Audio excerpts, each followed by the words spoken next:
Ate. Punasan mo na yung sipon. Hindi ko alam, pag ganito, pag-aroon.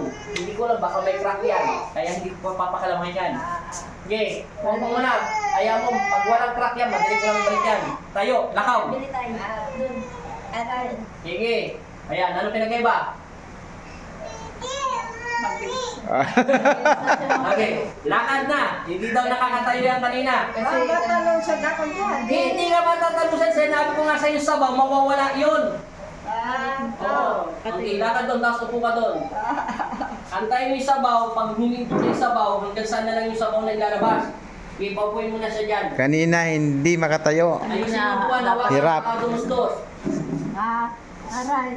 Yan. Yung kamay niya kasi talaga. Yan, antayin mo muna yung pamamaga. O, balik na itong basahan. Kanina na nagtutubig yan ay. Tingnan natin mamaya na kung magtutubig pa siya na ha.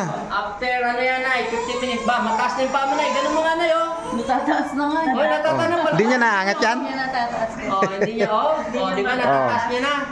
Naku, Nay, may nagagayos sa'yo. Siguro maritis ka doon, Nay. Oh, masaya na si nanay. Okay. Okay, Nay. Eh, yung sabaw. Sa kotse kanina hindi naman niya maano. Kahit, di ba kuya nakita mo? Ah. Okay. Kailangan hawakan pa namin pa. Ang tagal niya bago nakababa sa kotse kanina, di ba? Nagagalit pa siya dun sa driver. Nagagalit ka sa driver yun. Hindi naman niya kasalanan yun. O, sino yung driver? Kamag-anak niyo? Pinsan. Ako din po. O, ako mo yun, Nay. Nay, magana yung mga paa mo, Nay? Magana yung mga paa mo? Kapilis na. Oh, hindi mo pala naitataas kanina yan, Nay. Ngayon, Nay, magana na yan. Nay, Para naman. magana bang itaas yan?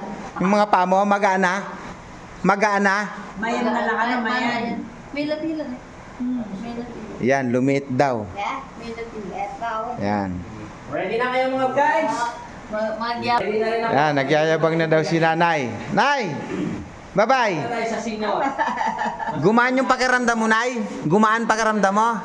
Tingnan mo Ay, kaya. thank you, Lord. Ano naman, nakakanig. Salamat, Nay, sa inyong pagtitiwala, Nay. Okay. Ang trabaho mo. Thank you po, Lord.